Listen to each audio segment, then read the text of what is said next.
ببین من شاید 9 سال میام بعد از من دارویی که دکترم میخونم خیلی خطر میشه از 8 امشب هست به ساعت اون آرده من نماز خوش با ساعت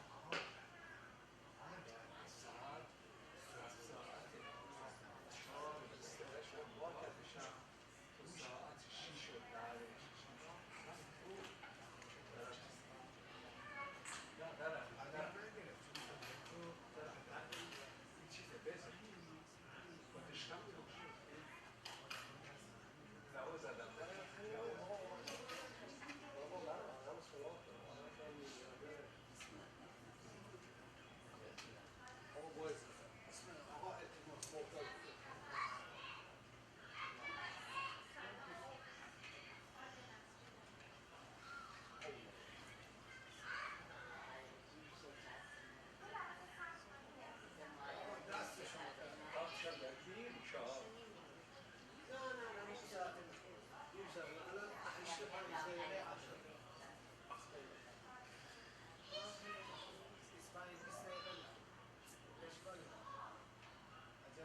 محمد وآل محمد.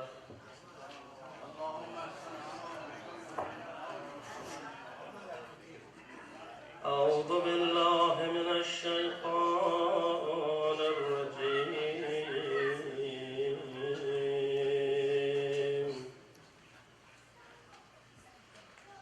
بسم الله الرحمن الرحيم.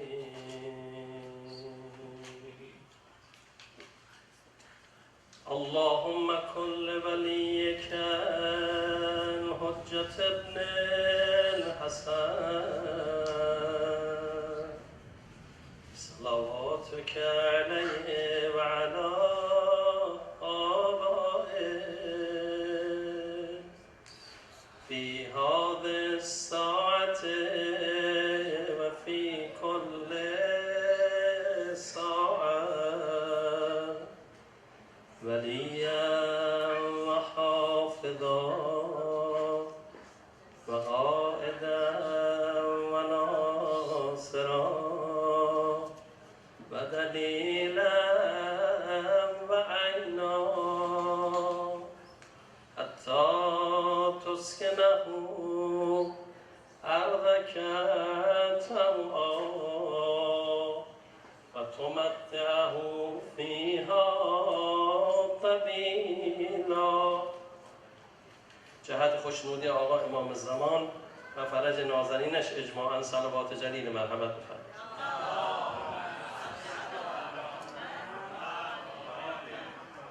اللهم صل على محمد وآل محمد. أعوذ بالله من الشيطان الرجيم. بسم الله الرحمن الرحيم.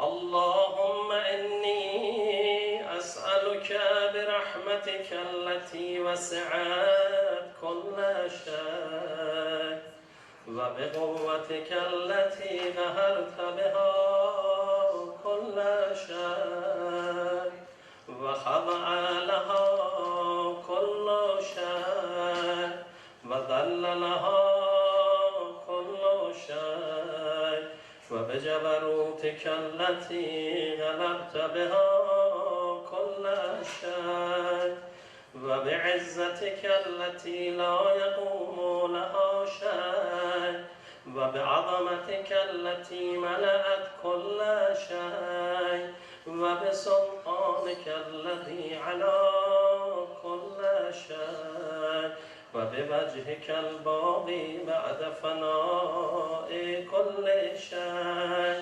وبأسمائك التي ملأت أركان كل شيء وبعلمك الذي أحاط بكل شيء وبنور وجهك الذي أضاء له كل شيء.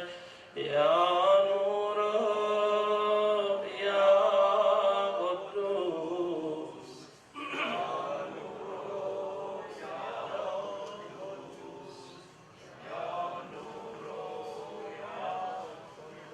يا أول الأولين ويا آخر الآخرين.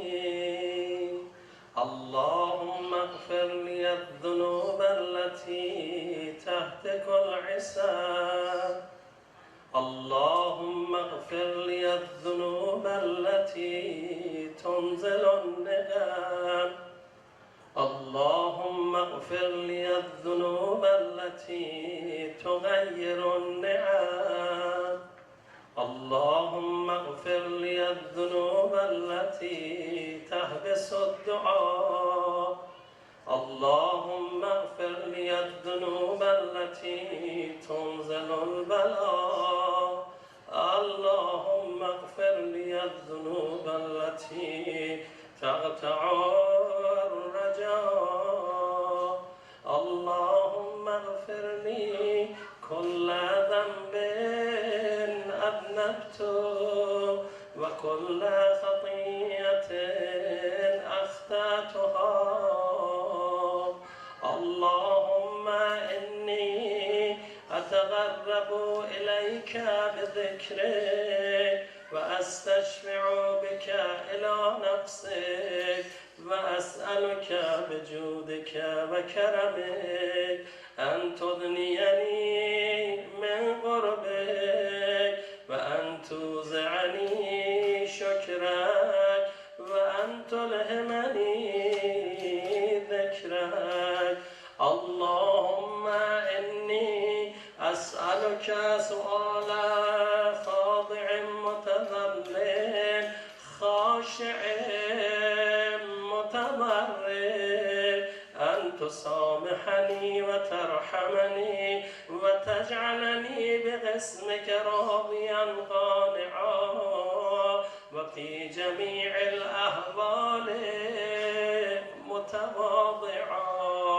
اللهم وأسألك سؤال من اشتدت فاقته وأنزل بك عند الشدائد حاجته وعظم فيما عندك رغبته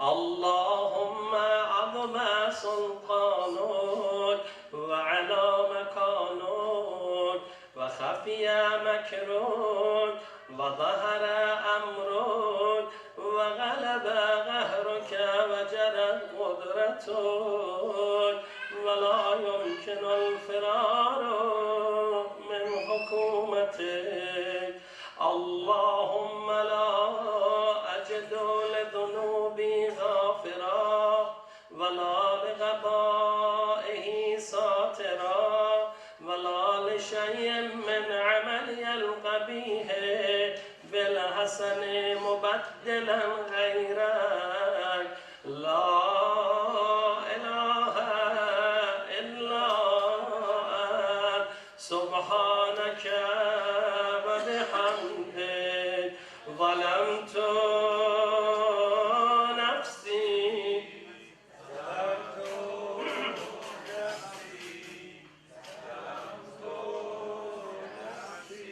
وتجرأت بجهلي وسكنت إلى قديم ذكرك لي ومنك علي اللهم مولاي كم من قبيح سترته وكم من فاضح من البلاء أقلته وكم من عثار وغيته وكم من مكروه دفعته وكم من ثناء جميل لست أهلا له نشرته اللهم عظم بلائي وأفرد بي سوء حالي وقصرت بي أعمالي وغادت بي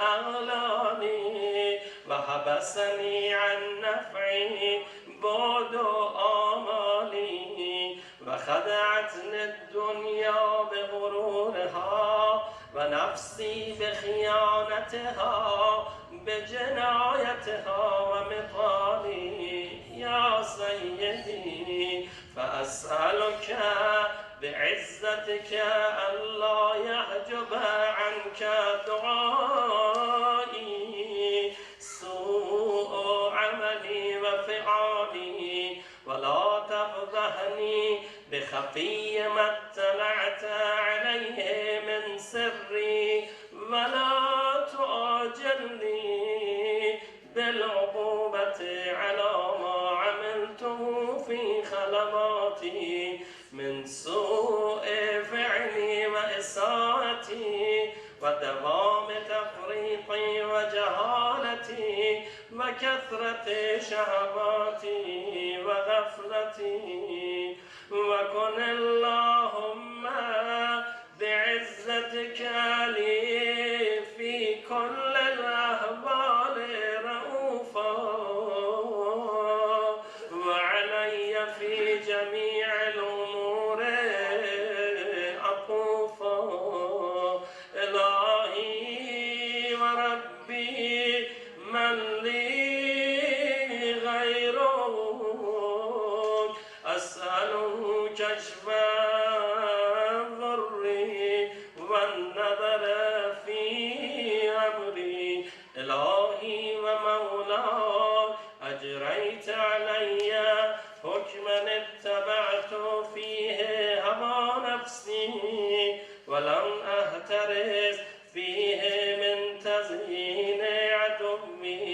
فغرني بما أهوى وأسعده على ذلك الغضا فتجاوزت بما جرى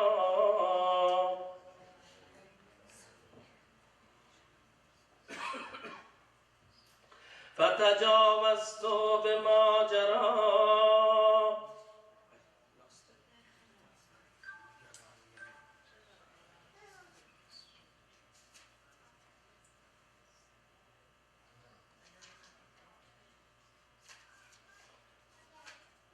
فتجاوزت بما جرى علي من ذلك بعد حدودك وخالفت بعض أوامرك فلك الحمد علي في جميع ذلك ولا حجة لي فيما جرى علي فيه قضاؤك وألزمني حكمك وبلاؤك وقد أتيتك يا إلهي بعد تقصيري وإسرافي على نفسي مؤتبرا نادما منكسرا مستغيلا مستغفرا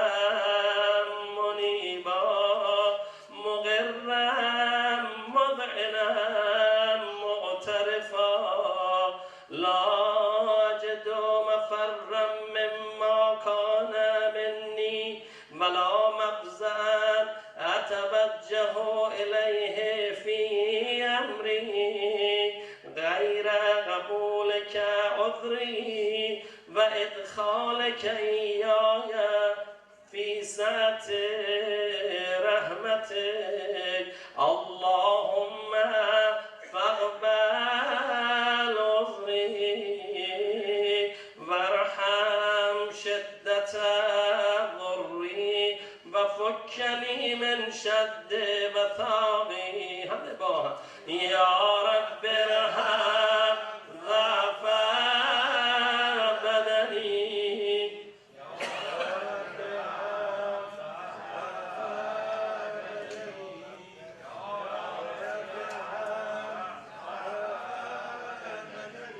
ورقة جلدي ودقة عزمي يوما بدأ خلقي وذكري وتربيتي وبري وتغذيتي هبني لابتداء كرمك وصالف برك بي يا إلهي وسيدي وربي أتراك معذبي بنارك بعد توحيدك وبعد من طبع عليه قلبي من معرفتك ولهج به لساني من ذكرك واعتقده ضميري من حبك وبعد صدق اعترافي ودعائي خاضعا لربوبيتك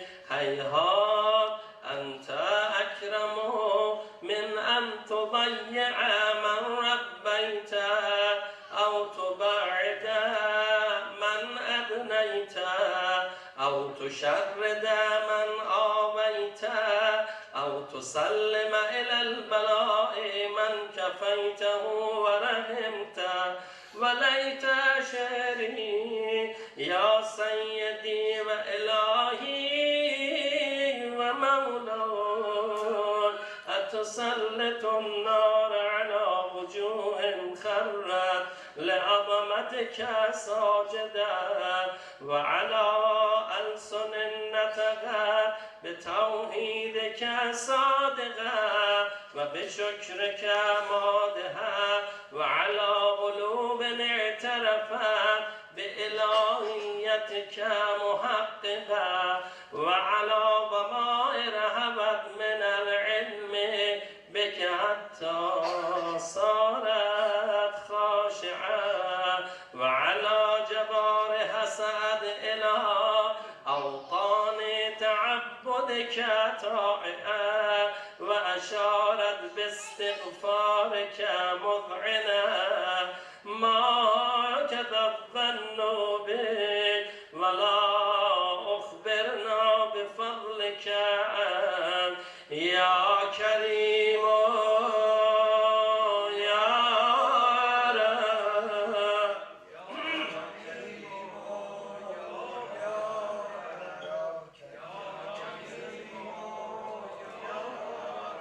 وأنت تعلم ما في قليل من بلاء الدنيا وعقوباتها وما يجري فيها من المكاره على أهلها على أن ذلك بلاء ومكروه قليل مكثور يسير بقاؤه قصير مدته فكيف احتمالي لبلاء الآخرة وجليل وقوع المكاره فيها وهو بلاء تطول مدته ويدوم مقامه ولا يخفف عن أهله لأنه لا يكون إلا عن غضبك وانتقامك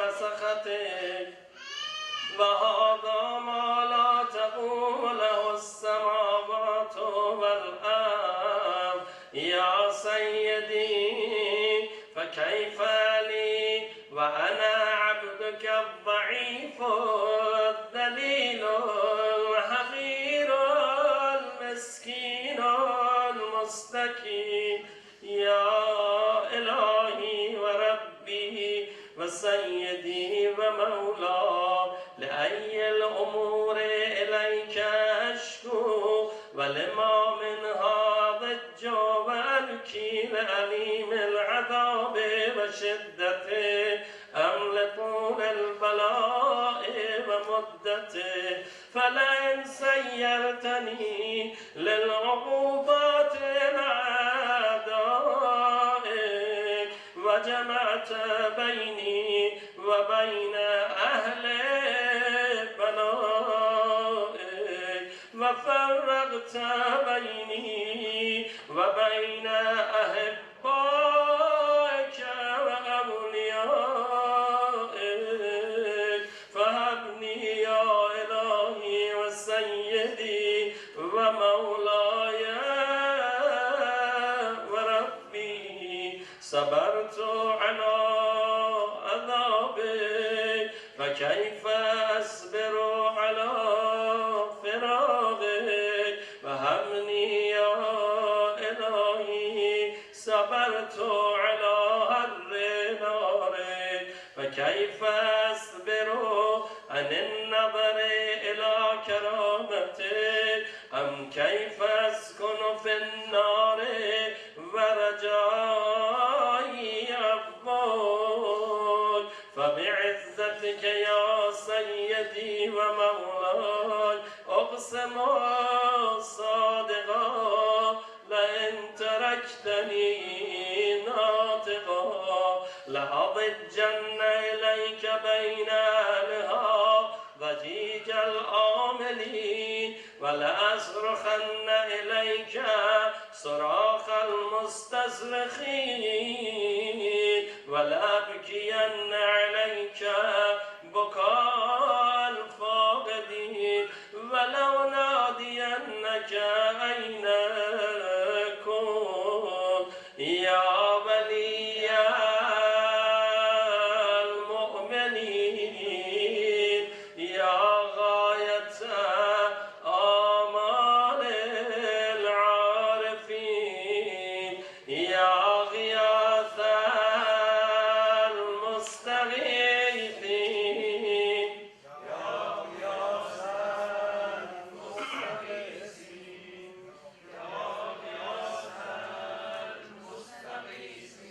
يا حبيب قلوب الصادقين ويا إله العالمين أفتراك سبحانك يا إلهي وبحمدك تسمع فيها صوت عبد مسلم سجن فيها بمخالفته وضاقت عذابها بمعصيته وحبس بين أتباعها بجرمه وجريرته وهو يضج إليك ضجيج مؤمل لرحمته ويناديك بلسان أهل توحيدك ويتوسل إليك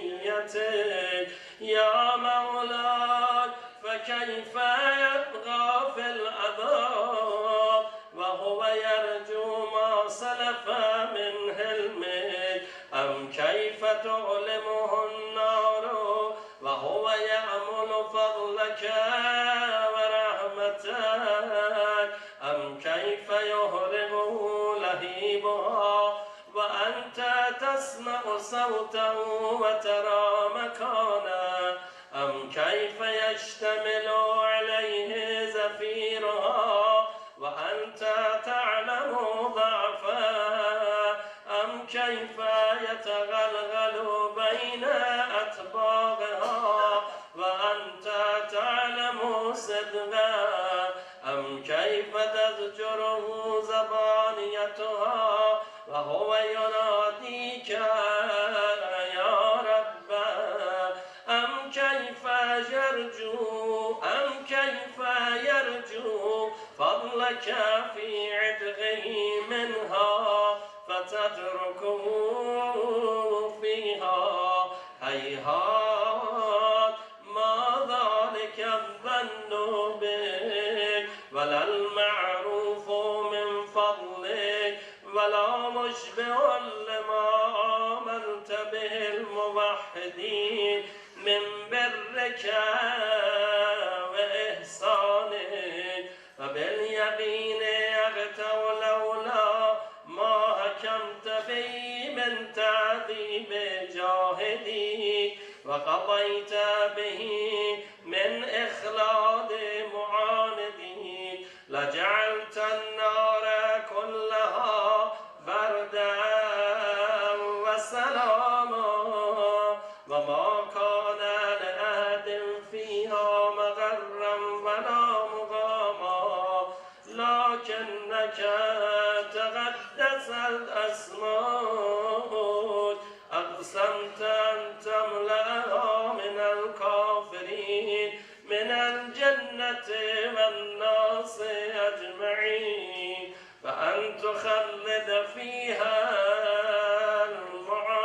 المعاندين وأنت جل ثناك قلت مبتدئا وتطولت بالإنعام متكرما أفمن كان مؤمنا كمن كان فاسقا لا يستوون إلهي وسيدي فأسألك بالقدرة التي قدرتها وبالقضية التي حتمتها وحكمتها وغلبت من عليه أجريتها أنت بالي في هذه الليلة وفي هذه الساعة كل جرم أجرمته وكل ذنب أذنبته وكل قبيح أسررته وكل جهل عملته كتمته أو أعلنته أخفيته أو أظهرته وكل سيئة أمرته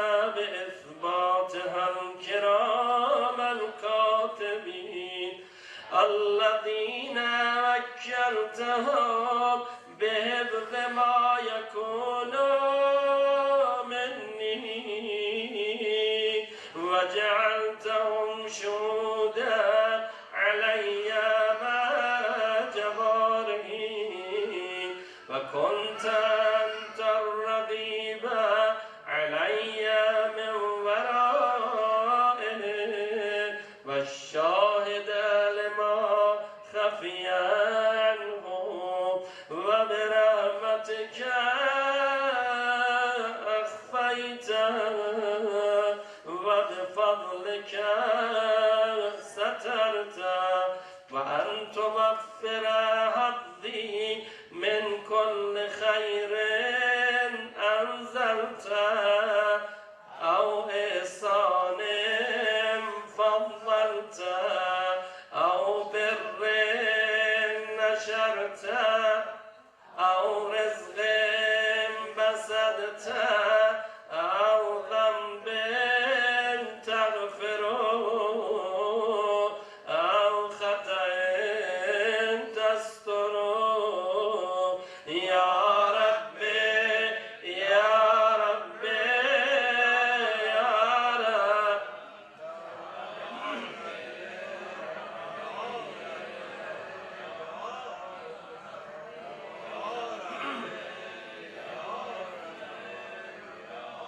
يا إلهي وسيدي ومولاي ومالك ربي يا من بيده ناصيتي يا عليما بضري ومسكنتي يا خبيرا بفقري وفاقتي يا ربي يا ربي يا رب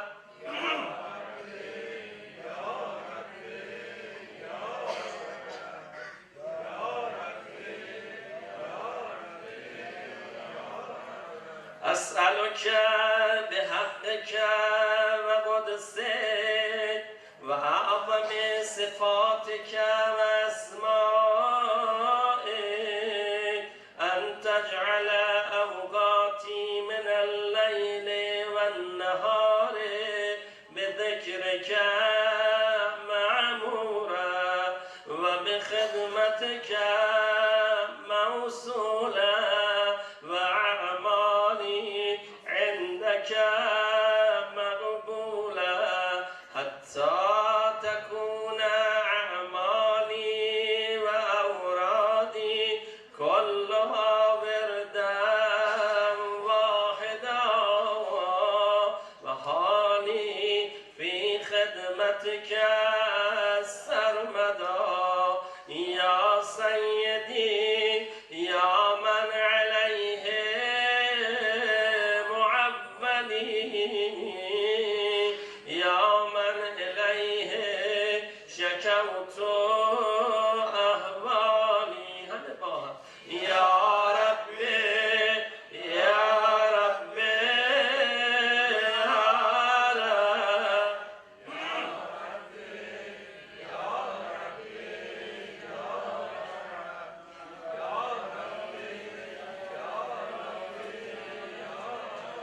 أقبل خدمتك جباري واشدد على العزيمة جبانه فهب لي الجد في خشيته والدوام في الاتصال بخدمته حتى أسرع إليك في ميادين السابقين وأسرع إليك في البارزين وأشتاق إلى قربك في المشتاقين وأدنو منك دنو المخلصين وأخافك مخافة الموقنين واجتمع في جبارك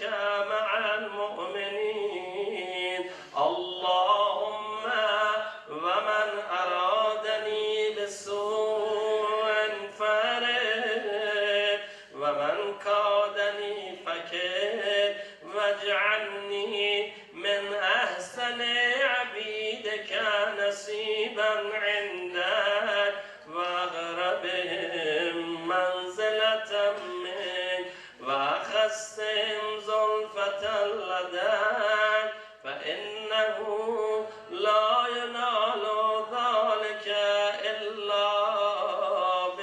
بفضلك وجدني بجودك وعطف علي بمجدك واحفظني برحمتك واجعل لساني بذكرك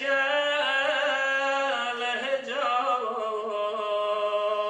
وقلبي بحبك متيما ومن علي بحسن إجابتك وأغلني عثرتي واغفر زلتي فإنك قضيت على عبادك بعبادتك وأمرتهم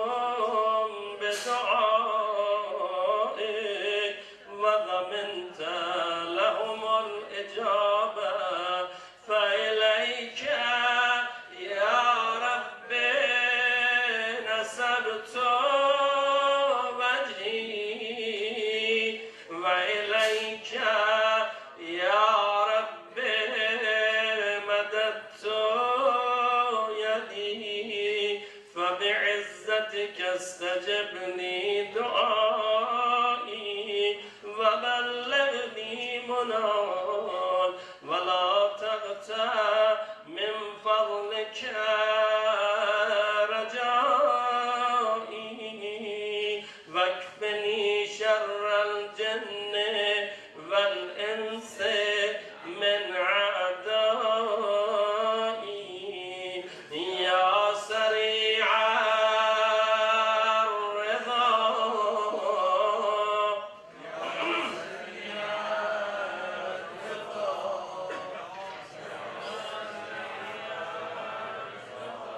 اغفر لمن لا يملك إلا الدعاء فإنك فعال لما تشاء يا من اسمه دواء وذكره شفاء يا من اسمه دواء وذكره شفاء يا من اسمه دواء وذكره شفاء وطاعته غنى ارحم من رأس ماله الرجاء وسلاه البكاء يا سابق النعم يا دافع النقم يا نور المستوحشين في الظلام يا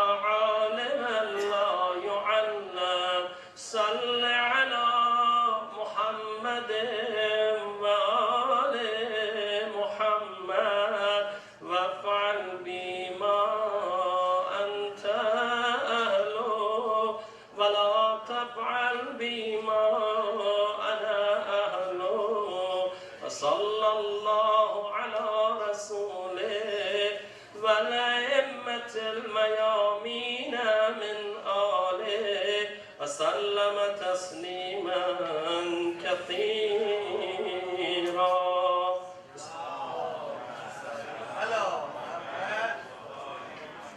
بسیار جمعی مؤمنات بالاخص مرحوم مقبول آقای اسماعیل زرگر حاجی خانم فاطمه نصرت مقدم و آقای علی حسن زاده جمیعا رحم الله من قرأ الفاتحة مع السلامه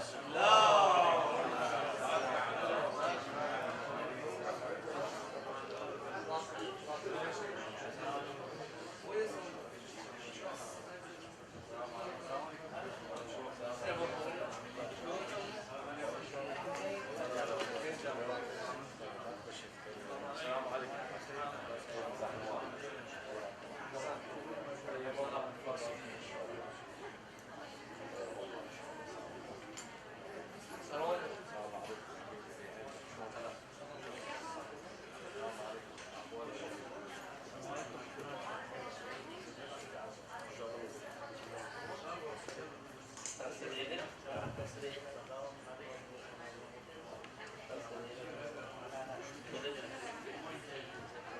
سبحان الله والحمد لله ولا إله إلا الله والله أكبر ولا حول ولا قوة إلا بالله العلي العظيم.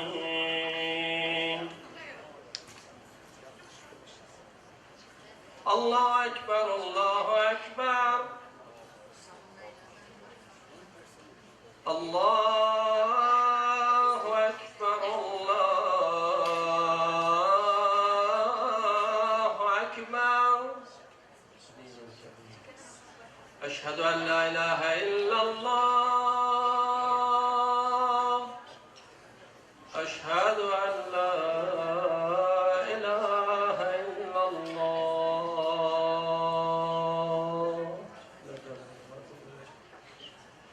أشهد أن محمدا رسول الله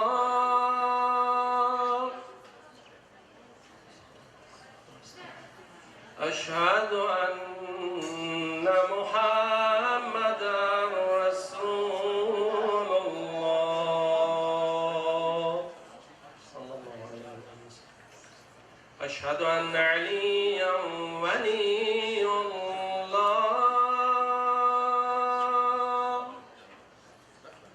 أشهد أن عليا حجة الله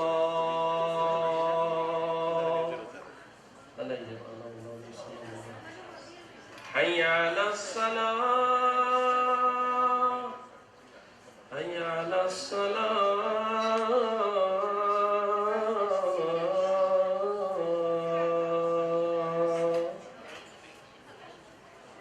حي على الفلاح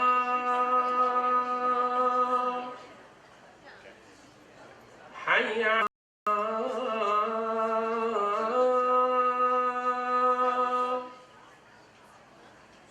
حي على خير العمل حي على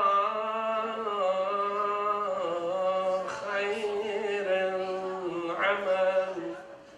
الله أكبر الله أكبر لا إله إلا الله لا إله إلا الله. وصلى الله على سيدنا ونبينا أبي القاسم محمد.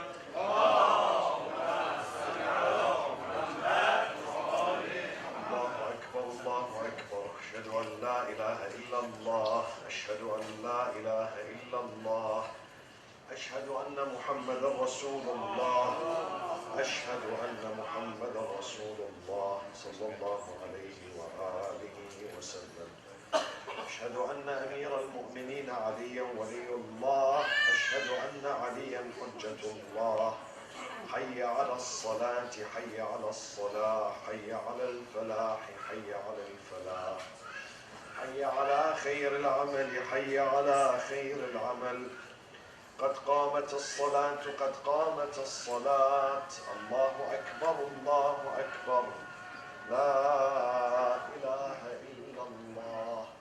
يا محسن قد أتاك المسيء أنت المحسن وأنا المسيء وقد أمرت المحسن أن يتجاوز عن المسيء فتجاوز عن قبيح ما تعلم مني يا ذا الجلال والإكرام. الله أكبر. بسم الله الرحمن الرحيم. الحمد لله رب العالمين الرحمن الرحيم مالك يوم الدين. إياك نعبد وإياك نستعين. اهدنا الصراط المستقيم صراط الذين أنعمت عليهم غير المغضوب عليهم ولا الضالين.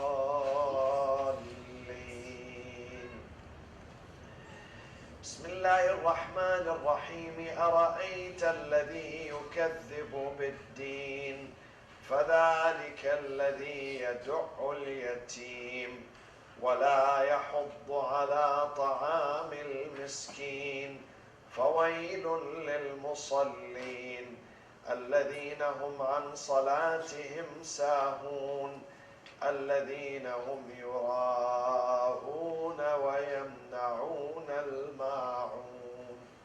الله أكبر. سبحان ربي العظيم وبحمده. سبحان الله سبحان الله سبحان الله. سمع الله لمن حمده. الله أكبر. سبحان ربي الأعلى وبحمده. سبحان الله سبحان الله سبحان الله. الله أكبر. الله أكبر. سبحان ربي الأعلى وبحمده. سبحان الله سبحان الله سبحان الله. الله أكبر. بحول الله وقوته أقوم وأقعد. بسم الله الرحمن الرحيم. الحمد لله رب العالمين الرحمن الرحيم مالك يوم الدين إياك نعبد وإياك نستعين اهدنا الصراط المستقيم صراط الذين أنعمت عليهم غير المغضوب عليهم ولا الضالين.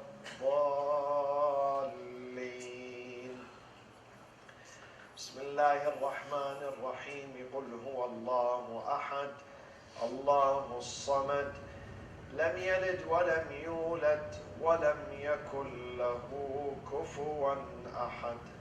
الله أكبر. اللهم صل على محمد وآل محمد وعجل فرجهم وارحمنا بهم. ربنا آتنا في الدنيا حسنة وفي الآخرة حسنة وقنا عذاب النار. الله أكبر. سبحان ربي العظيم وبحمده. سبحان الله سبحان الله سبحان الله. سمع الله لمن حمده. الله أكبر. سبحان ربي الأعلى وبحمده. سبحان الله سبحان الله سبحان الله. الله أكبر. الله أكبر. سبحان ربي الأعلى وبحمده. سبحان الله سبحان الله سبحان الله. الله أكبر. الحمد لله. أشهد أن لا إله إلا الله وحده لا شريك له وأشهد أن محمدا عبده ورسوله. اللهم صل على محمد وآل محمد وتقبل شفاعته في أمته وارفع درجته. بحول الله وقوته أقوم وأقعد.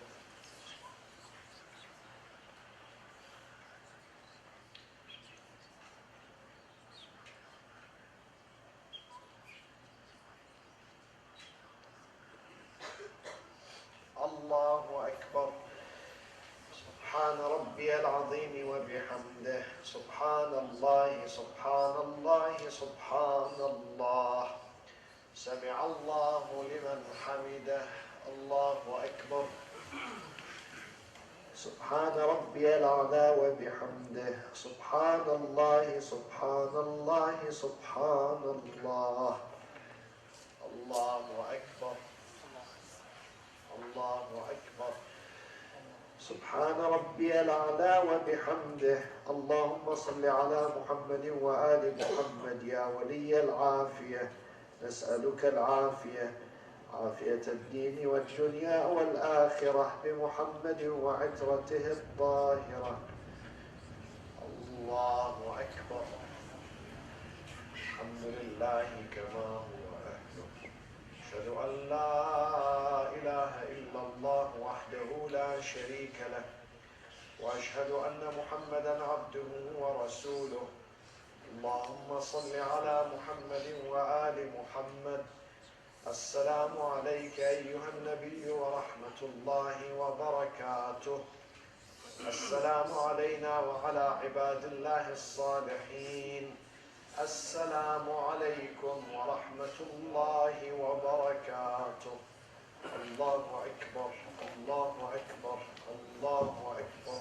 إن الله وملائكته يصلون على النبي يا أيها الذين آمنوا صلوا عليه وسلموا تسليما.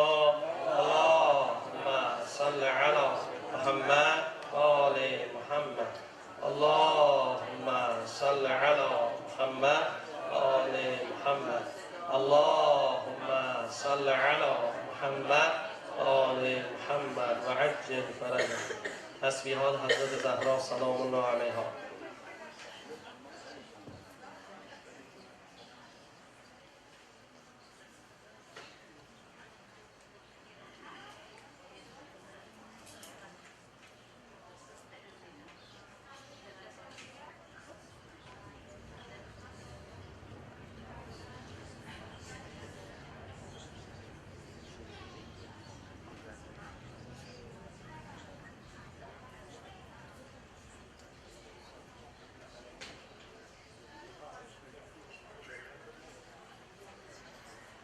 اللهم صل على محمد وآل محمد.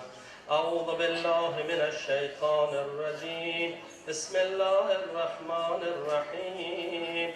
اللهم إني أسألك موجبات رحمتك وعزائم مغفرتك والنجاة من النار ومن كل بلية والفوز بالجنة والرضوان في دار السلام وجوار نبيك محمد عليه وآله السلام.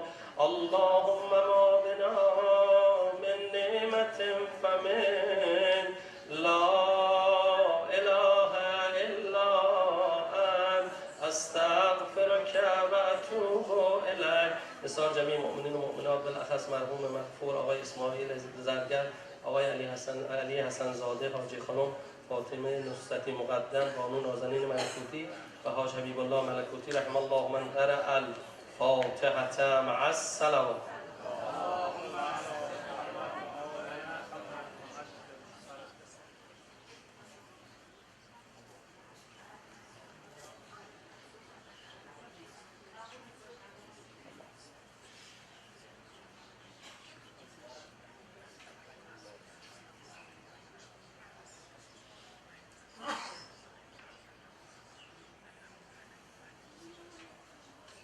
بسم الله الرحمن الرحيم. وإنه يعلم ما في البر والبحر ولا حبة في ظلمات الأرض ولا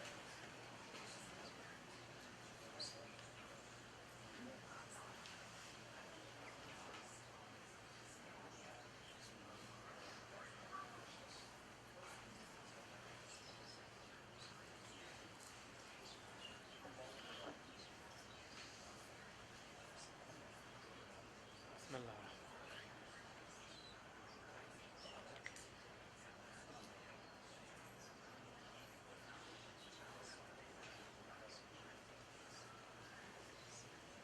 بسم الله وعنده مفاتيح الغيب التي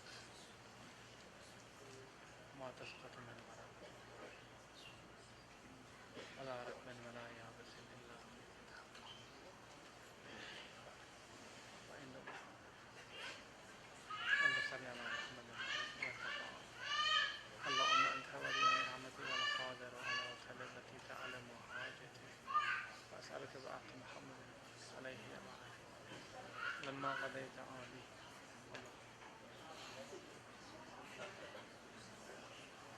الله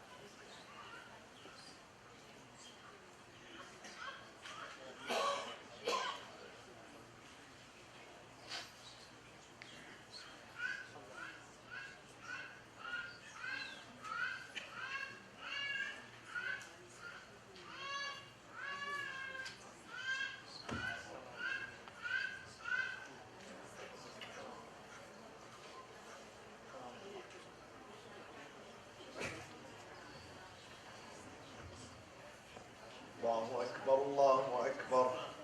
أشهد أن لا إله إلا الله أشهد أن لا إله إلا الله أشهد أن محمد رسول الله أشهد أن محمد رسول الله أشهد أن عليا ولي الله، أشهد أن عليا حجة الله.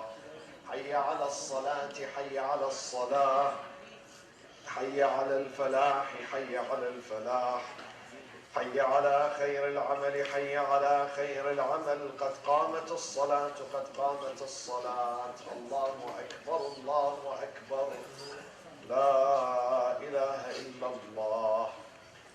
وجهت وجهي للذي فطر السماوات والأرض حنيفا وما أنا من المشركين. إن صلاتي ونسكي ومحياي ومماتي لله رب العالمين لا شريك له، بذلك أمرت وأنا من المسلمين. سووا صفوفكم يرحمكم الله. الله أكبر. بسم الله الرحمن الرحيم. الحمد لله رب العالمين، الرحمن الرحيم، مالك يوم الدين. إياك نعبد وإياك نستعين. اهدنا الصراط المستقيم، صراط الذين أنعمت عليهم غير المغضوب عليهم ولا الضالين.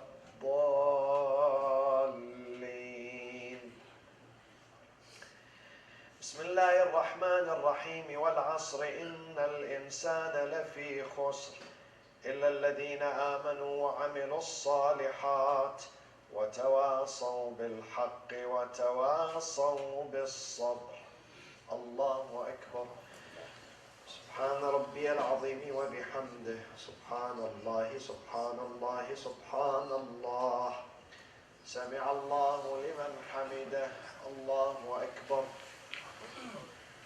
سبحان ربي الأعلى وبحمده. سبحان الله، سبحان الله، سبحان الله.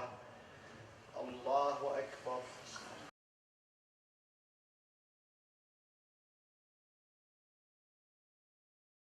سبحان الله، سبحان الله، سبحان الله.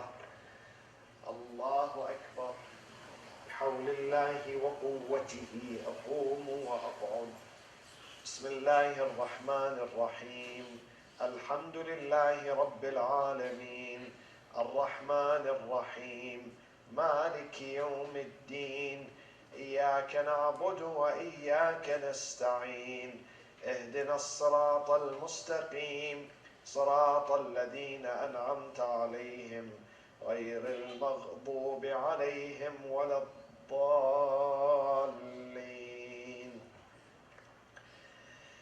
بسم الله الرحمن الرحيم. إنا أعطيناك الكوثر فصل لربك وانحر إن شانئك هو الأبتر. الله أكبر. اللهم صل على محمد وآل محمد وعجل فرجهم وارحمنا بهم. ربنا لا تزغ قلوبنا بعد إذ هديتنا وهب لنا من لدنك رحمة إنك أنت الوهاب. الله أكبر. سبحان ربي العظيم وبحمده. سبحان الله، سبحان الله، سبحان الله. سمع الله لمن حمده. الله أكبر. سبحان ربي الأعلى وبحمده. سبحان الله، سبحان الله، سبحان الله. الله أكبر. الله أكبر. سبحان ربي الأعلى وبحمده. سبحان الله، سبحان الله، سبحان الله. الله أكبر. الحمد لله. أشهد أن لا إله إلا الله وحده لا شريك له وأشهد أن محمدا عبده ورسوله. اللهم صل على محمد وآل محمد. حول الله وقوته أقوم.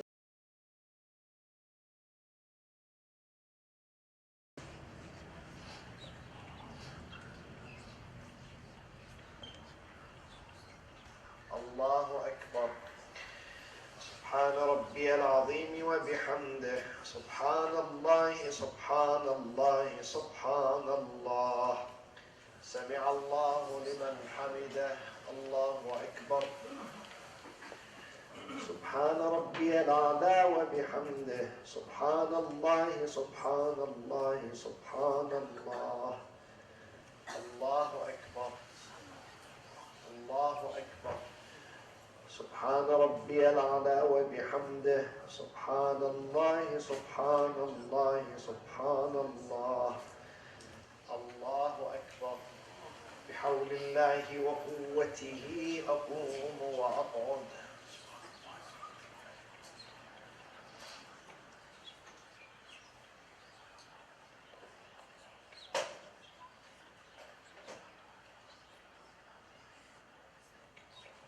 الله أكبر. سبحان ربي العظيم وبحمده. سبحان الله سبحان الله سبحان الله. سمع الله لمن حمده. الله أكبر. سبحان ربي الأعلى وبحمده. سبحان الله سبحان الله سبحان الله. الله أكبر. الله أكبر. سبحان ربي الأعلى وبحمده. اللهم صل على محمد وآل محمد. اللهم إنا نسألك الراحة عند الموت والمغفرة بعد الموت والعفو عند الحساب. الله أكبر. الحمد لله كما هو أهله. أشهد أن لا إله إلا الله وحده لا شريك له، وأشهد أن محمدا عبده ورسوله. اللهم صل على محمد وآل محمد. السلام عليك أيها النبي ورحمة الله وبركاته. السلام علينا وعلى عباد الله الصالحين. السلام عليكم ورحمة الله وبركاته. الله أكبر. الله أكبر. الله أكبر. إن الله وملائكته يصلون على النبي يا أيها الذين آمنوا صلوا عليه وسلموا تسليما. اللهم صل على محمد وآل محمد. اللهم صل على محمد وآل محمد. اللهم صل على محمد وآل محمد وعجل فرجهم. تسبیحات حضرت زهرا سلام الله علیها.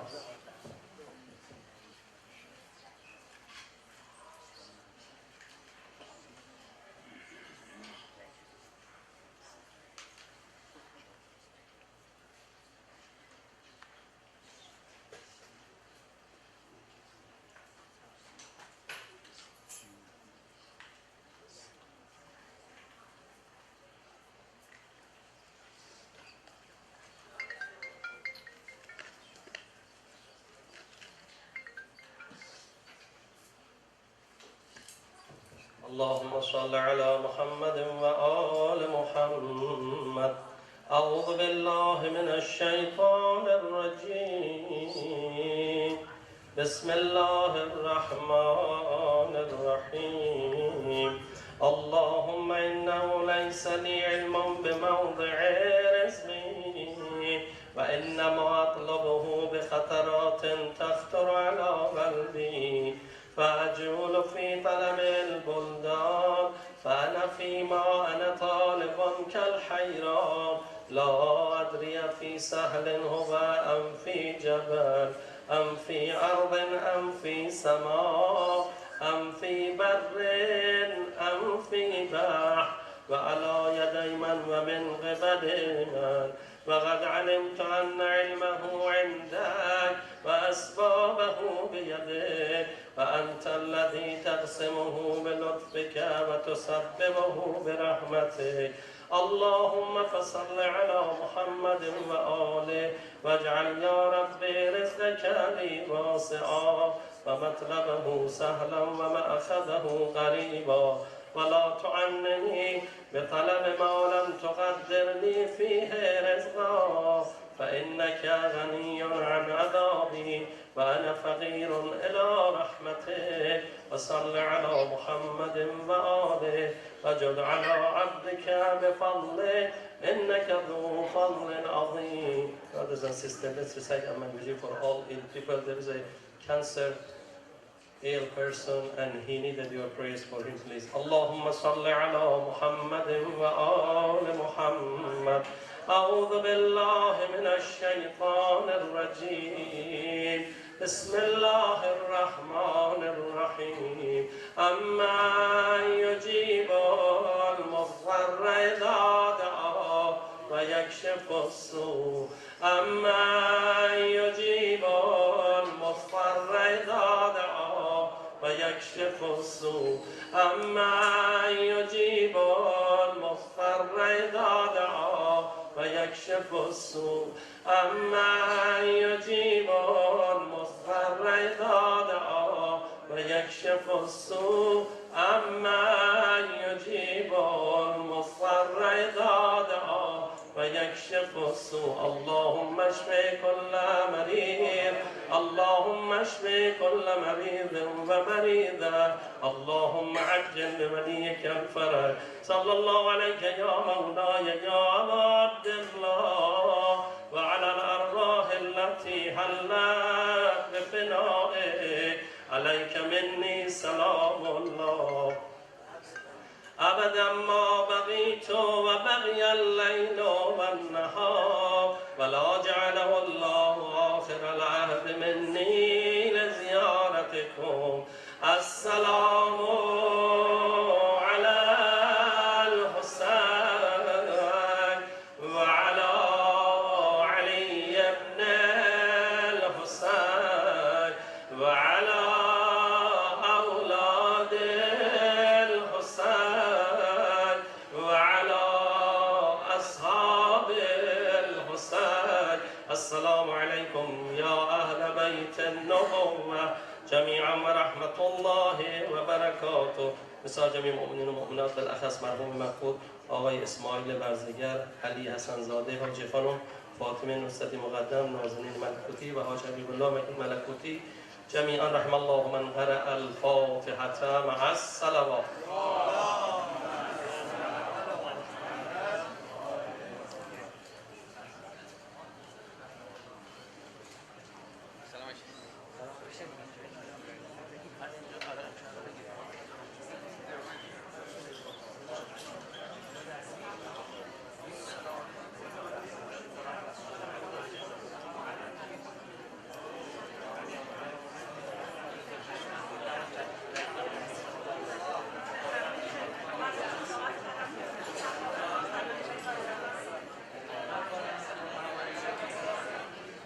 Brother.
Good to see you.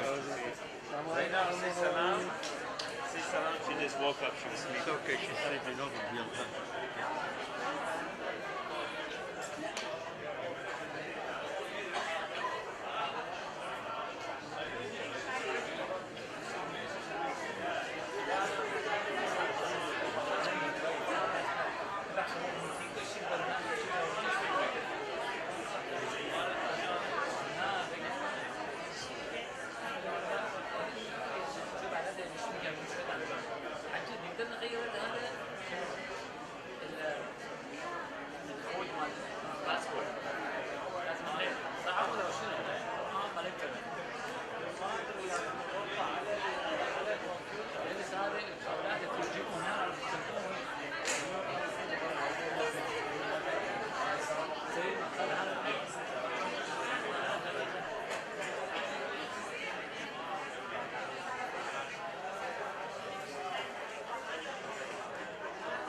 حاج سمير لقينا صاحب التليفون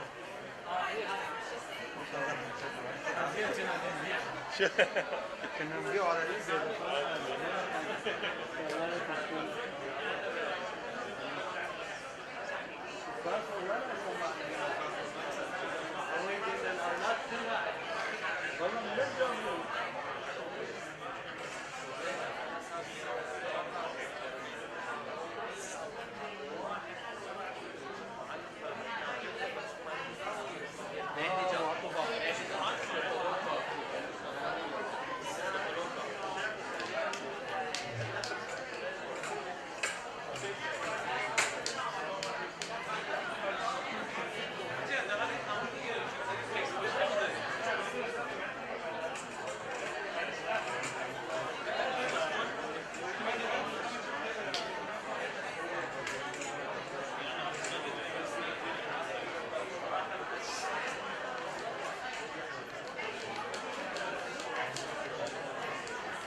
Assalamu alaikum warahmatullahi wabarakatuh. I'd like to welcome everybody tonight. May Allah protect you. We are approaching the days of Ramadan very quickly. And make sure on your way out, you pick up the timetable for the iftar and suhoor and all the other dates, inshallah, for that. And I'd like to use this time to announce those of you who would like to share or sponsor a full night of the month of Ramadan. Please come see me or Mr. Mirafati or Mushtaba for those nights. If you would like to, inshallah, sponsor any of the nights, please do so we can have you and have your name on this timetable or the table that we have here with the days and nights, inshallah. And we've had many questions regarding the presidential elections, Iranian presidential elections. The phone was ringing all day yesterday, the day before yesterday, and today. And I personally was asked many times to make it very simple and easy. If you're an Iranian citizen, you can go to Hotel Irvine and vote there. tomorrow from 8 o'clock to 6 p.m. 8 a.m. to 6 p.m. So خانمای عزیز، آقایان محترم، ضمن عرض سلام و ارادت، از ما سوال زیاد شده بود از تلفن هایی که شدش و از شخصا خیلی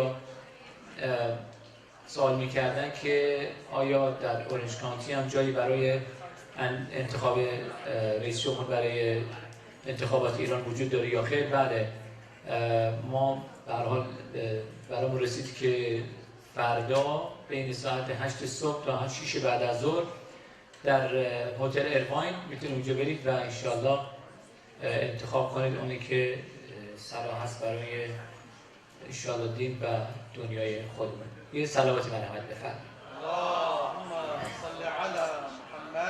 For those of you who would like to follow with us, I'm going to be reciting Surah Al-Rum from ayah number 18 to maybe 23, 24 or so.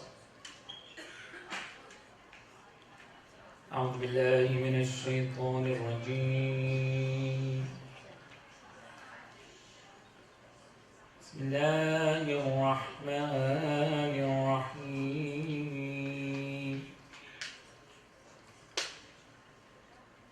وله الحمد في السماوات والأرض وعشيا وحين تظهرون. يخرج الحي من الميت ويخرج الميت من الحي يحيي الأرض بعد موتها كذلك تخرجون.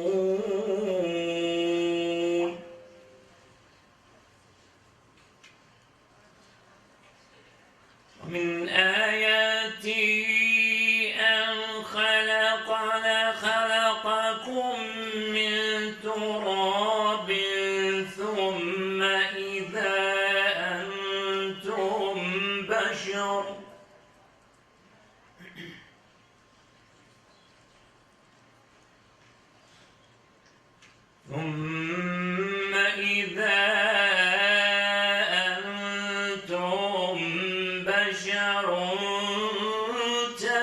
تنتشرون.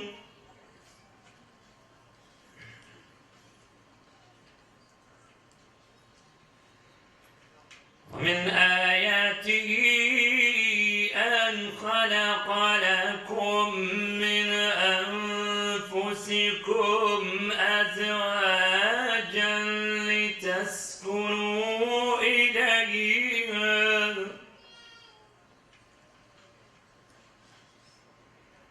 وجعل بينكم مودة ورحمة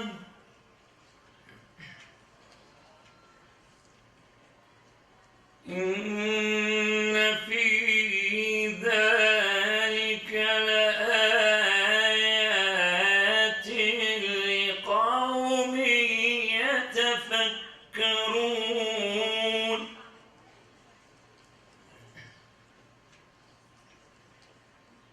ومن آياته خلق السماوات والأرض واختلاف ألسنتكم وألوانكم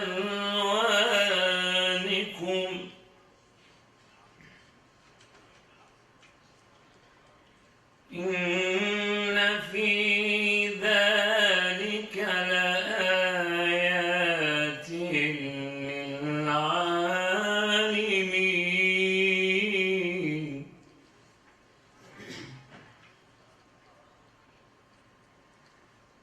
ومن آياته منامكم بالليل والنهار وابتغاؤكم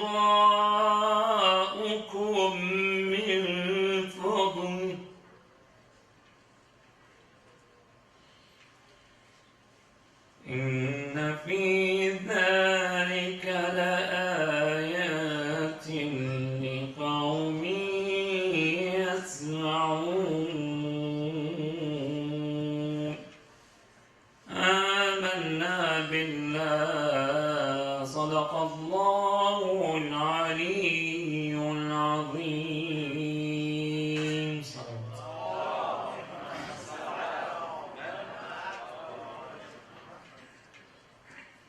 In the name of God, the most merciful, the most compassionate. To Him belongs all the thanksgiving which takes place in the heavens and the earth, in the evenings and the noontime. He brings forth the living from the dead, takes out the dead from the living, and revives the earth from its death. Thus you will all be brought back to life again. Of the evidence of His existence is His creating you from clay, and from that you became human beings scattered all around. His creating spouses for you out of yourselves so that you might take comfort in them. And His creating love and mercy among you. In this there is an evidence of the truth for the people who carefully think and ponder. Those evidence of His existence is the creation of the heavens and the earth and the differences between languages and colors. In this there is an evidence of the truth for the knowledgeable ones, mankind.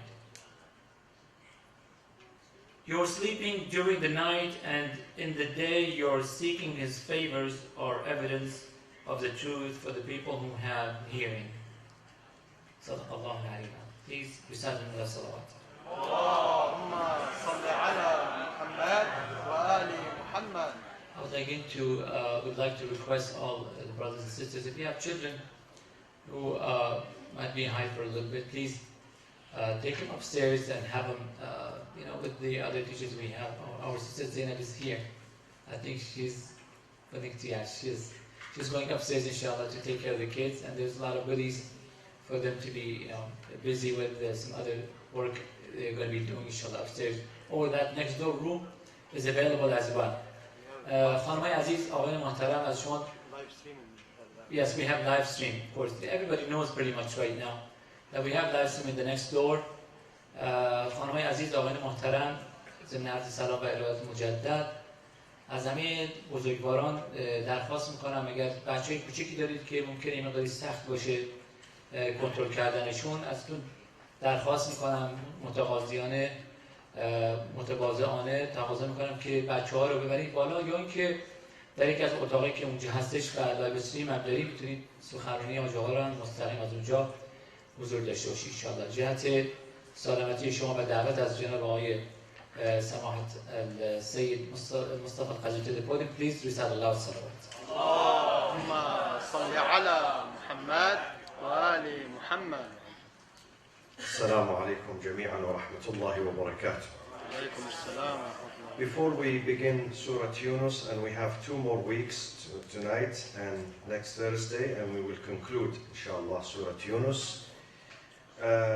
Some masail regarding fasting, and especially how to make up the fast. Some people missed doing their fasting, so I'm going to mention a couple of these issues. Now, if someone could not fast last Ramadan for some reason, he was traveling, he or she were traveling, or sick. If you are sick, you should not fast. And then, of course, when you don't fast in Ramadan, you have to make up these days that you missed after Ramadan. And maybe he could not make these days up. So 12 months passed, and Ramadan is arriving soon on the 27th of this month of May. And let's say he has 5 days, 10 days, 15 days that he did not fast. So what will happen to these days? If he could not fast before the arrival of next Ramadan, then still he or she should fast after the next Ramadan. But not just making it up, qada, which we call it qada. He or she has to pay something called kafara. Kafara is a penalty, because you should have fasted, you had a 12 months period. And if you did not, then you have to fast after Ramadan, next Ramadan, and you have to pay. Kafara is paying food, 750 grams of food. Food meaning rice, bread,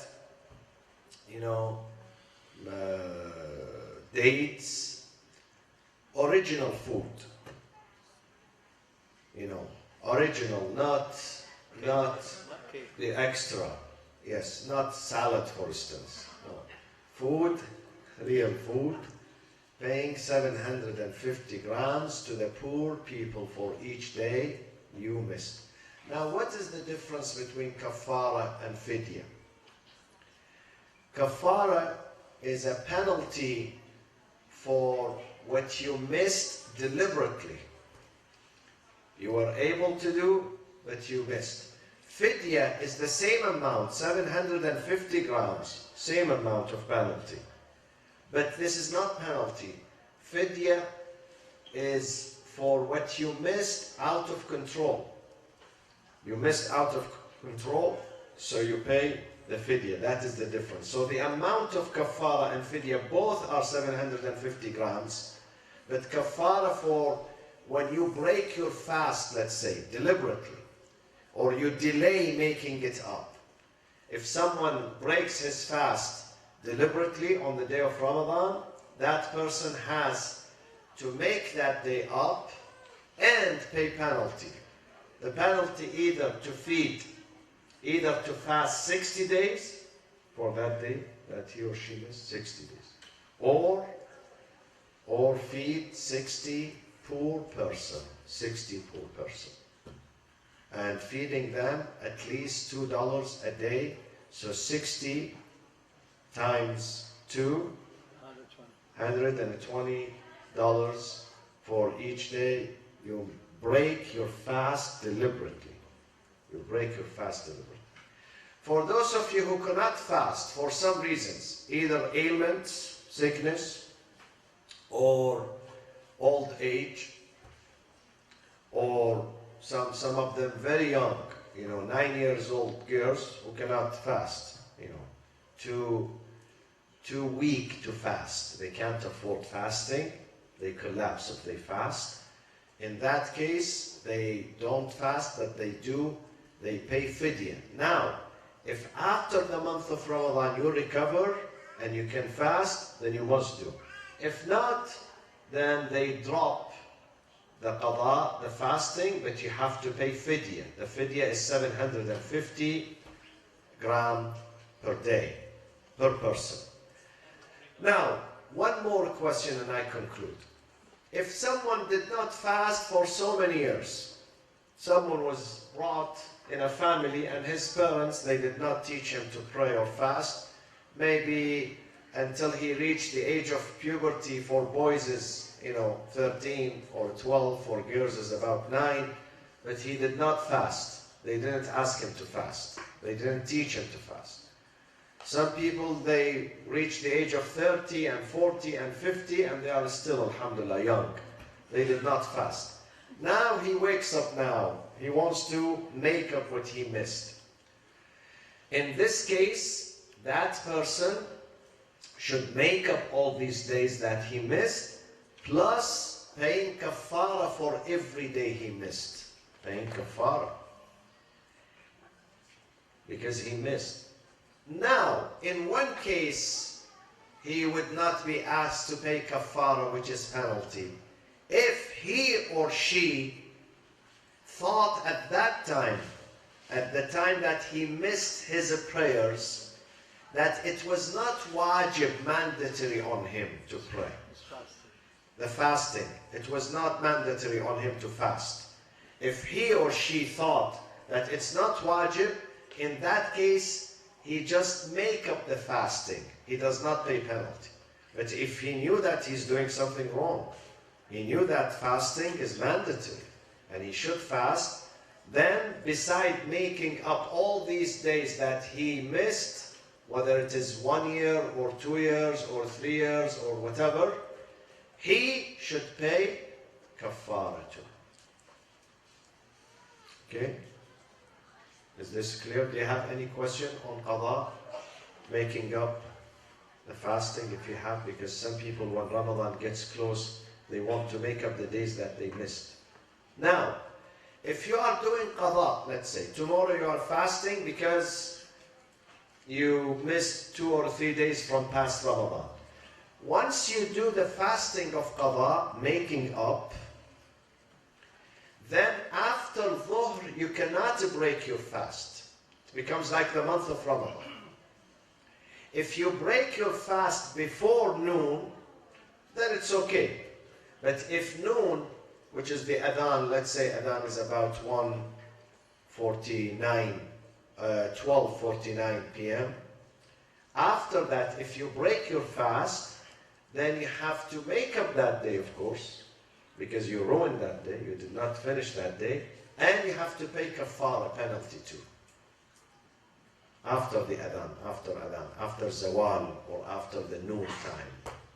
Any questions? I'm going, inshallah, to, mention these masail again next Thursday. And by the way, for those who owe fasting, let's say they did not fast for several years of their life, can they do fasting which is mustahab, recommended in Rajab and Sha'ban? No, they cannot do, because they have to finish what they owe first. Once you finish what you owe, then you can do the mustahab or recommended fasting. But they can still get the thawab of fasting during Rajab and Sha'ban if they do their mandatory fasting, which is the qada, during these days of Rajab and Sha'ban. So inshallah they get the reward of the fasting of Rajab and Sha'ban. Plus they are doing their duty by making up what they missed. The rest of the masail, and if you have any other masail, I will mention them next Thursday. And inshallah the first week or 10 days in Ramadan, again I'm going to spend 7 to 10 minutes mentioning the masail and the issues of fasting during the month of Ramadan. Sallu ala Muhammadin wa ali Muhammad. Surah Yunus, ayah 99 through 106. بسم الله الرحمن الرحيم الحمد لله رب العالمين والصلاة والسلام على سيدنا ونبينا وحبيب قلوبنا أبي القاسم المصطفى محمد وعلى أهل بيته الطيبين الطاهرين المعصومين الذين أذهب الله عنهم الرجس وطهرهم تطهيرا.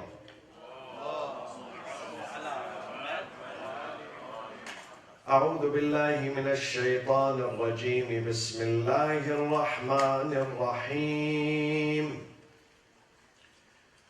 ولو شاء ربك لآمن من في الأرض كلهم جميعا أفأنت تكره الناس حتى يكونوا مؤمنين وما كان لنفس أن تؤمن إلا بإذن الله ويجعل الرجس على الذين لا يعقلون قل انظروا ماذا في السماوات والأرض وما تغني الآيات والنذر عن قوم لا يؤمنون فهل ينتظرون إلا مثل أيام الذين خلوا من قبلهم قل فانتظروا إني معكم من المنتظرين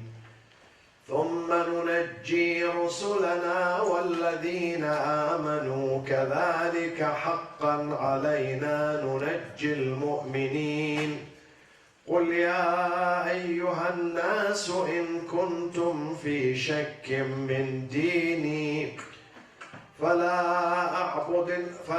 أعبد الذين تعبدون من دون الله ولكن أعبد الله الذي يتوفاكم وأمرت أن أكون من المؤمنين وأن أقم وجهك للدين حنيفا ولا تكونن من المشركين ولا تدع من دون الله ما لا ينفعك ولا يضرك فإن فعلت فإنك إذا من الظالمين صدق الله العلي العظيم.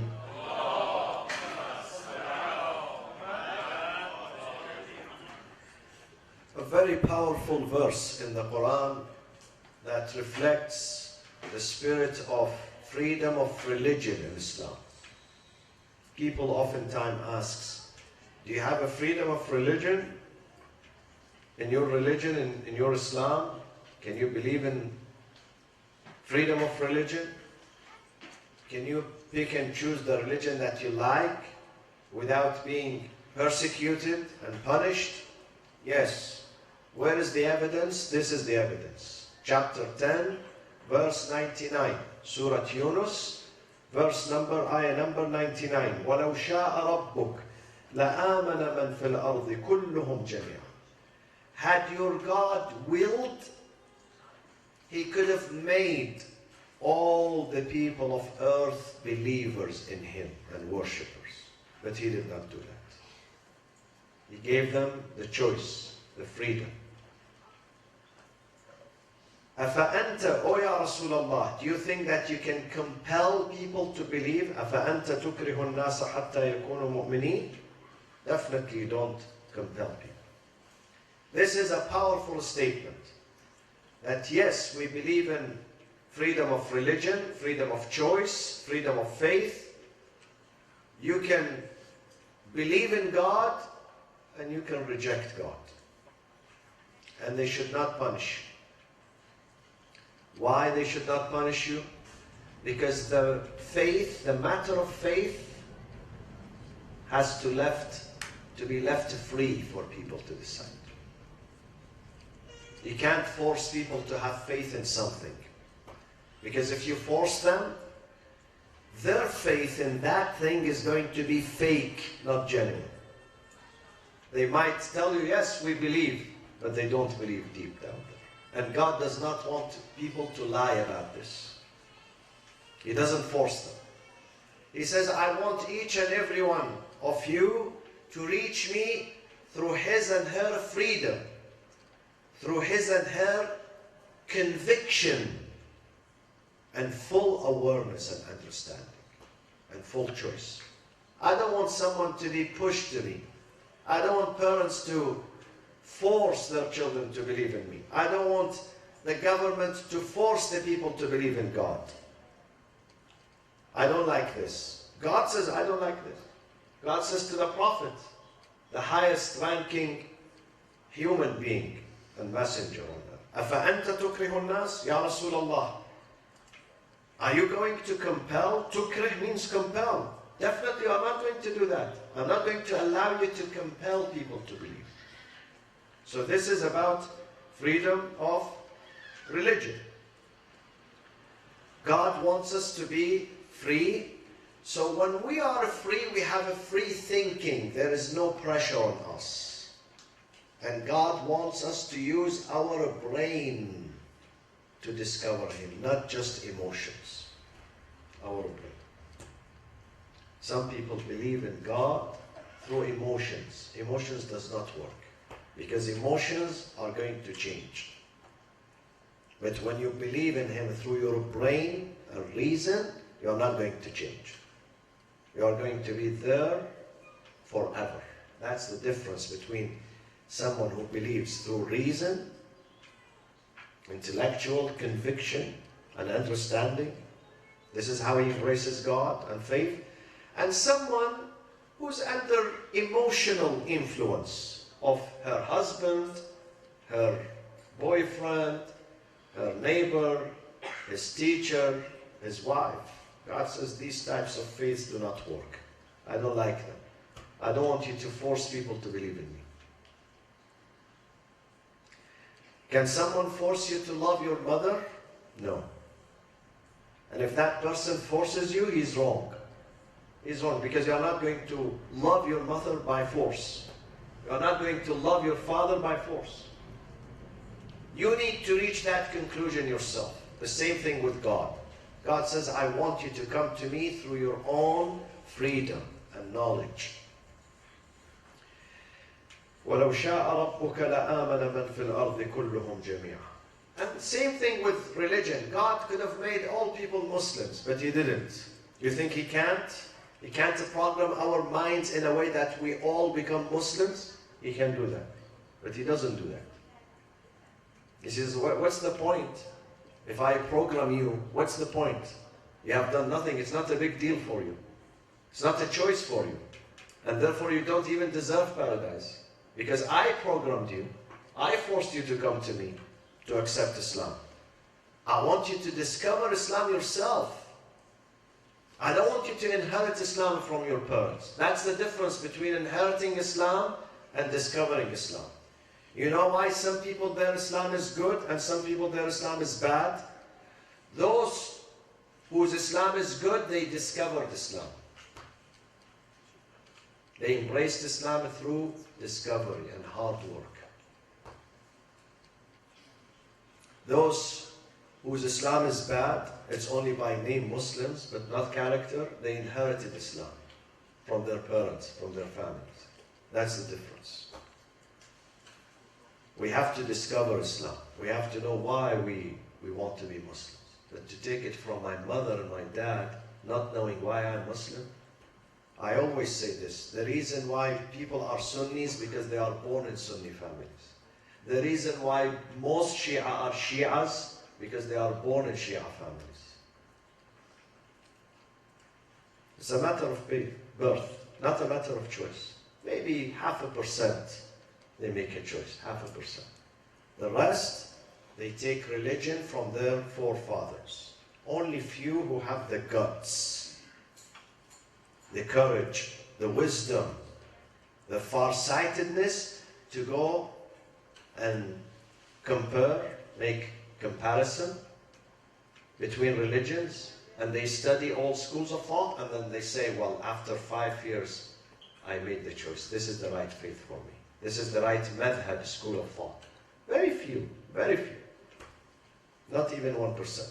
The rest, they depend on their mothers and grandmothers and their family heritage.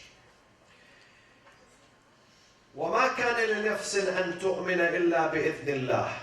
Even those who reached God through choice, it was not only themselves.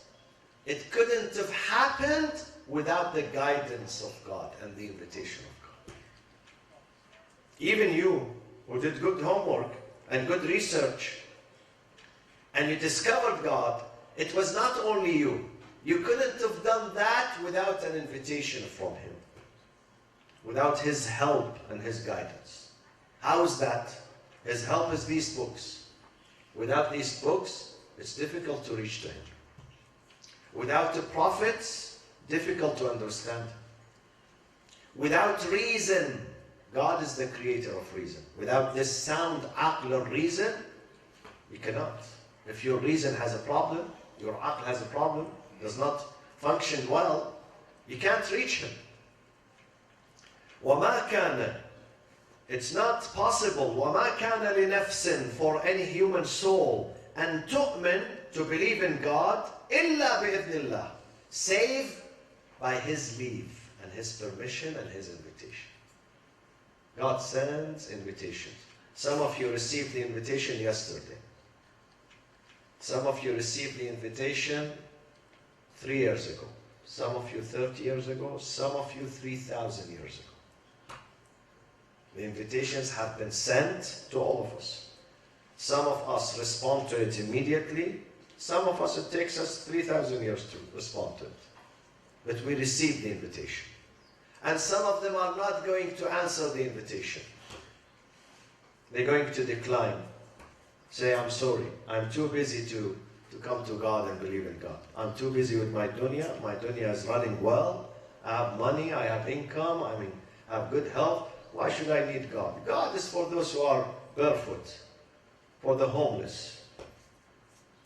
I'm okay. They are not going to believe in Him. Definitely they are not going to believe in Him. So it depends on you, your isti'dad, your potential, your reason, your soul. Depends on you. And also depends on God whether He sent you an invitation or not. For some people, God does not send an invitation because they are not worthy. He's not going to waste His time. He's not going to waste His time. He will not send them an invitation. And this is not injustice. We can't say, well, God is discriminating. No, God is doing that out of full awareness and knowledge. He knows. He knows such people, they don't respond to the invitation. So don't even waste my time sending them. وَمَا كَانَ لِنَفْسٍ أَن تُؤْمِنْ. My brothers, faith, reaching out to God and accepting Him is a matter of tawfiq. And not every person receives this tawfiq. And this is a blessing. You find two people in the same family, same father, same mother, same circumstances. One of them is good believer, the other is rejecter of God. Rejects God. What does that mean? They ate the same food, they slept in the same house, they have same mother, they went to the same school. Everything was the same. But the soul was not the same. One of them is humble and he asked God for guidance. The other is arrogant, does not need God's guidance. So one of them does believe, the other does reject. So reaching God, believe me, is not by accident, it is by design. But we are partners with God in that design. And one of the nights that determines your journey to God is coming soon, in 3 weeks from now. Laylatul Qadr. This night is important because it will determine your journey to God, whether you're going to go to Him or you're going to make a U-turn away from Him. These things are determined during the nights of destiny. This is why we call it destiny. Some people think destiny means whose I'm going to marry, what food I'm going to eat, what house I'm going to buy, what model of car I'm going to drive. No, these are not destinies. These are not important. Destiny is what determines your future, your real future. Whether you are going to be a happy person or unhappy or miserable. This is destiny. In that night, things are going to be determined. فيها يفرق كل أمر حكيم. Every important decision is going to be sorted out in that night, the night of Qadr. The most important thing is your journey to God, whether you're going to go to Him or away from Him. That is the most important decision that is going to be made that night. And God is not going to make that decision in isolation from you. No, no, no, no. He says we are partners. You work with me, let's work together on your fate, your destiny. I look at your heart. One areas that I examine your heart. I look at your intention. I look at your mind. I look at your aspirations. I consider all these things in determining your journey. If the heart is pure, clean, you have good aspirations, you really need to serve, you are really looking for salvation, He's saying, I'm going to grant that to you. Not just amal, before deeds, He looks at the intentions too. And then our future is going to be drawn by Him and determined by Him on that night, the night of destiny. So, وَمَا كَانَ لِنَفْسٍ أَن تُؤْمِنَ إِلَّا بِإِذْنِ اللَّهِ. No soul can reach God without His green light, without His permission. وَيَجْعَلُ الرِّجْسَ عَلَى الَّذِينَ لَا يَعْقِلُونَ. And He lays defilement on those who do not use their mind. Why does He lay defilement? Rich is a very strong term. Rich means deviation, damnation. Rich is the opposite of success and salvation. God lays down damnation on those who do not use their mind. It's very obvious because God said, I have given you mind, I have given you reason, I have given you intellectual power, you are not using it. So what do you want me to do with you? You want me to be happy with you? I have given you every opportunity, but you are not using your mind. And in fact, those who do not use their mind, they are the ones who determine their fate. They are the ones. Though God is attributing this act to Him, but in reality it is them who chose this fate because they did not use their mind. And so what does it mean to lay defilement on them? Is going to hit them with a rock or with what? No. Neither with rock nor physical punishment. The defilement here is what? Is a state of doubt and confusion that they are going to have in their life. They're going to live in permanent confusion. They are going to be confused. They don't know what to do with their life. That's the defilement. That's the punishment. He's not going to take the food away from them or their shelter or their car or their health or their business or their money. No, keep all these things. But you're going to remain in a state because you did not use your brain. Once you don't use your brain, you remain in a state of confusion. وَيَجْعَلُ الرِّجْسَ عَلَى الَّذِينَ لَا يَعْقِلُونَ قُلْ انظُرُوا مَاذَا فِي السَّمَاوَاتِ وَالْأَرْضِ. Do you want to find God? Some people say, okay, I believe. Show me, where is God? Where is God? You can see God in everything around you. They came to a scholar one day, someone came to him. He said to that scholar, can you give me a proof that God exists? The scholar said, okay. He did not tell him about, look at the stars, look at the galaxies, look at the sun, the moon. No. He had next to him a small leaf, mulberry leaf. You know mulberry? Huh? Waraqat al-tut. Mulberry.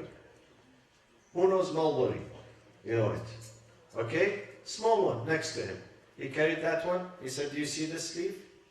This leaf, if this leaf is consumed by silkworm, produces what? It will produce silk. The same leaf, if it is consumed by a bee, it will produce what? Honey. The same leaf, if it is consumed by a gazelle, it is going to produce something which, a very beautiful scent. They call it in Arabic misk, in English musk. Okay? Huh? In Farsi, mosh. Okay? Same thing. Imagine, he said to him, the thing is one, but the production is a three. Who made this? Who made the masdar, the principle, okay, the food, one type, exactly one type. But the results three, other than God. There is someone, there's an engineer. These things do not happen by accident, my friend. These things do not happen by accident. So you don't have to go too far to study galaxies and study, how the sun runs. And yeah, these things are good, scientific facts. But you can find God in every operation, in every phenomenon around you. That is the proof. If you open up your mind, but if the mind is narrow, closed, okay, that mind, even if you bring the sun right in front of him, he says, this is not the sun. I don't believe it. Okay? God says, go and look around you. What is in heaven and earth? في السماوات والأرض. But God says at the end, وَمَا تُغْنِي الْآيَاتُ وَالنُّذُرُ. All these signs, clear signs, are not going to work with those عَنْ قَوْمٍ لَا يُؤْمِنُونَ. People who are bigots. People who do not want to have faith. It would not work. Even if you bring every single evidence in this universe, it's not going to work with those people. وَمَا تُغْنِي الْآيَاتُ وَالنُّذُرُ عَنْ قَوْمٍ لَا يُؤْمِنُونَ فَهَلْ يَنْتَظِرُونَ إِلَّا مِثْلَ أَيَّامِ الَّذِينَ خَلَوْا مِنْ قَبْلِهِمْ قُلْ فَانْتَظِرُوا إِنِّي مَعَكُمْ مِنَ الْمُنْتَظِرِينَ. Do they want to wait to see what happened to other communities who received the damnation? I'm ready to wait. I'm ready. The Prophet, tell your community, I'm فَانْتَظِرُوا. You wait, and I am going to wait. And we will see at the end who's going to be the winner and who's going to be the loser. ثُمَّ نُنَجِّي رُسُولَنَا وَالَّذِينَ آمَنُوا كَذَلِكَ حَقًّا عَلَيْنَا نُنَجِّي الْمُؤْمِنِينَ. Now, if the punishment comes to a community, God says we have a very strict system of justice. We are not going to punish those who did good. We are not going to mix them with those who did bad. First, we save our messengers. We save the community who did good. The community of the believers, the righteous, the pious. We're going to save them. نُنَجِّي رُسُولَنَا وَالَّذِينَ آمَنُوا. Those who had faith with them. كَذَلِكَ عَلَيْنَا. It is incumbent upon us to save the believers. God is not going to let you down, my friends. I mentioned last week, it was in the Friday prayers, that sometimes the matters would become so bad and so terrible that even the messengers are going to say, where's God? Where is His victory? Where is His help? It's too late. God says we send the help at the last minute. One of the main foundations and pillars of faith is to have hope in God and a trust in God. Don't lose trust. Don't say, well, I lost my health, I lost my job, I lost my house, I lost my whatever for a few years now. Who's going to give me this back? You must have hope in God. This life is about test. This life is about test. God is testing us. Sometimes you wait for the answer to come, the answer does not come for some reasons. God is still in the process of being tested. Don't lose hope. The most important foundation of faith is to have hope in God. One day it will come.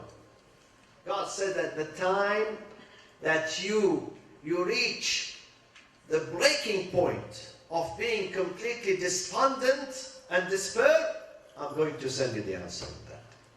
And you've seen this in your life. You've seen this, it happens to you.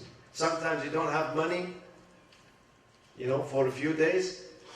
And on that particular day, you really need the money. Otherwise, you're going to collapse. You're going to go crazy. And God will send you the money that day, that last minute. God will send you, restore your health that last minute. God would answer the call last minute. It is about test. And these things happen to us so we don't take God for granted. Amir al-Mu'mineen says, God wants you to keep praying. Because if He gives you everything, you will stop praying. But God wants you to pray for Him every day. Every day. Because once we feel we don't need God anymore, today I have food, I have shelter, I have security, that day I'm not going to pray. This is how we are. This is our nature, the nature of humans. God wants you to pray. God wants you to remember Him.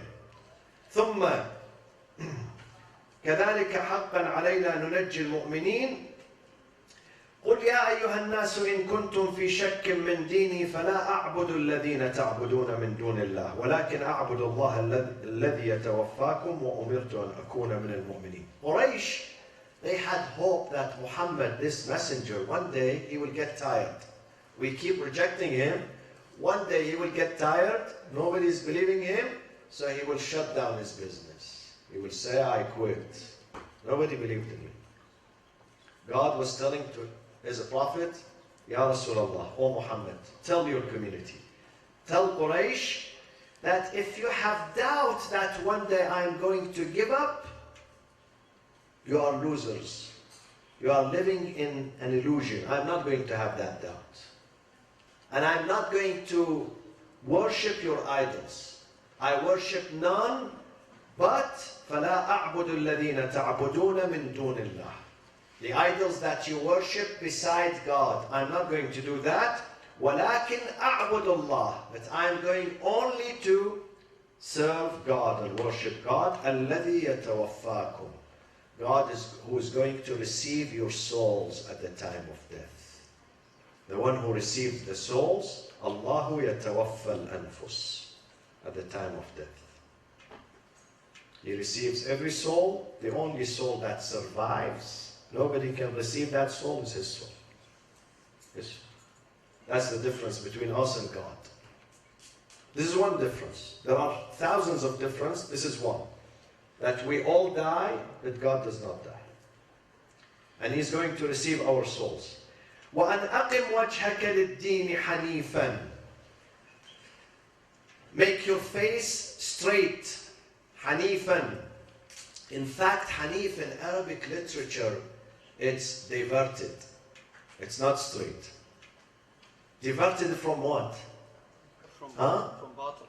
From deviation and polytheism, shirk, Hanif.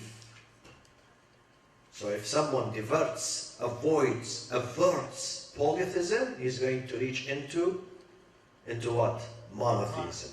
وَأَنْ أَقِمْ وَجْهَكَ لِلدِّينِ حَنِيفًا وَلَا تَكُونَنَّ مِنَ الْمُشْرِكِينَ. And then let me conclude with this. This is very important verse, 106. وَلَا تَدْعُ مِن دُونِ اللَّهِ. Do not. Tad'u in this context is not to call upon. So what is it then? It is not to worship. Do not worship other than God. Some people say that the Shia, they worship Ali. They worship Hussein. They worship their imams. But this is not right. This is ignorance.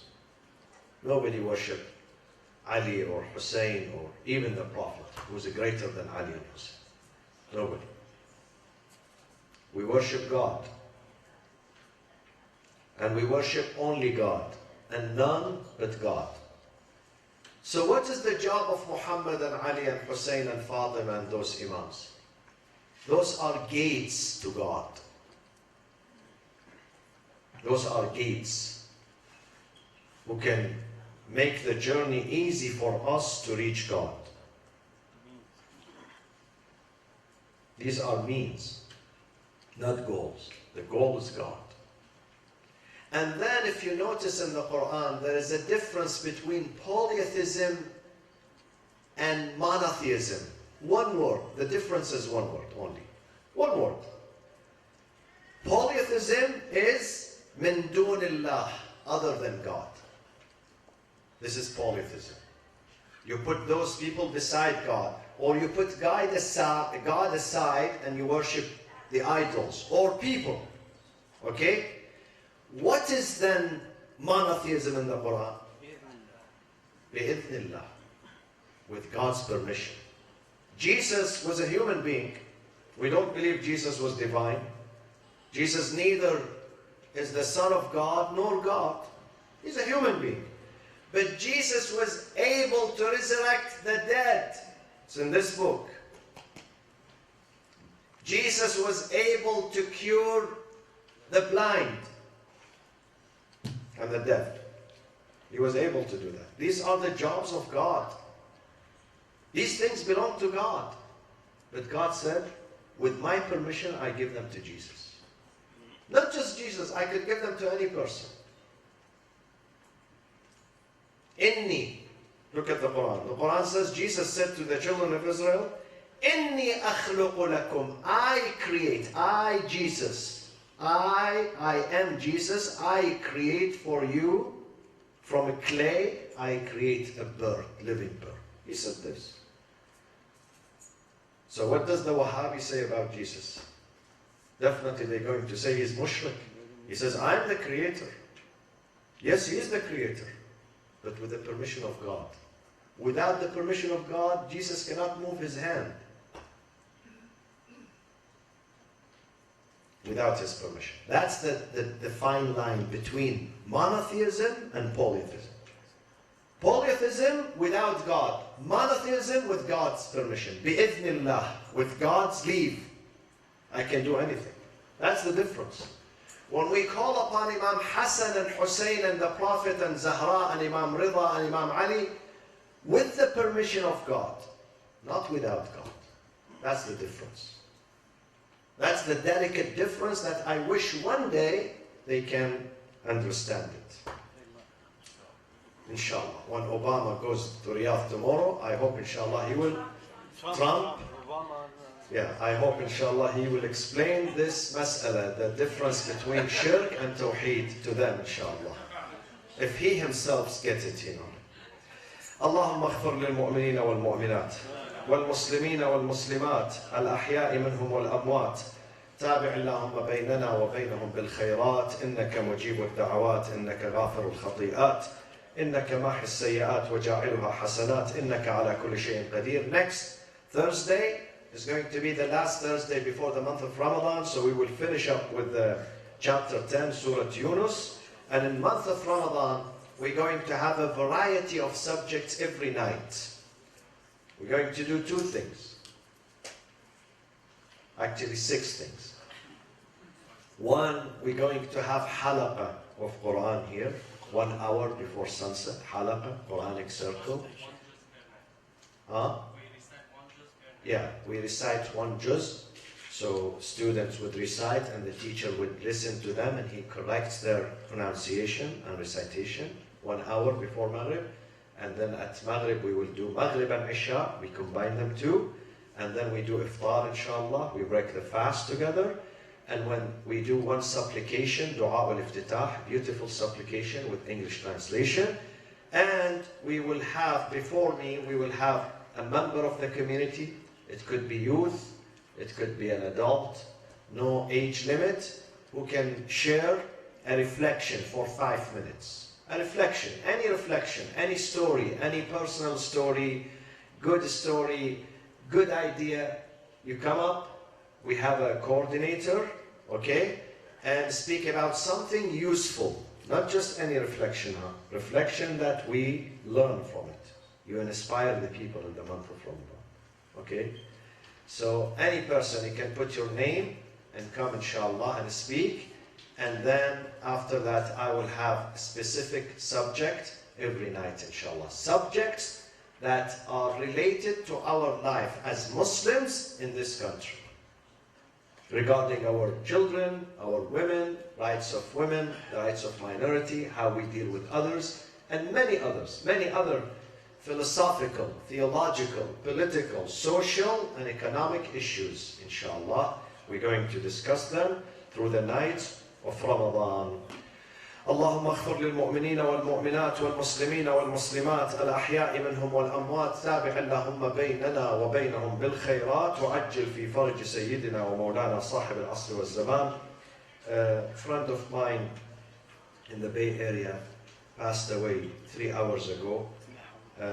He's a good friend of mine. His name is Dr. Adnan Al-Adib. So I asked you to recite Surah Al-Fatiha for his soul. مع الصلاة على محمد وآل محمد.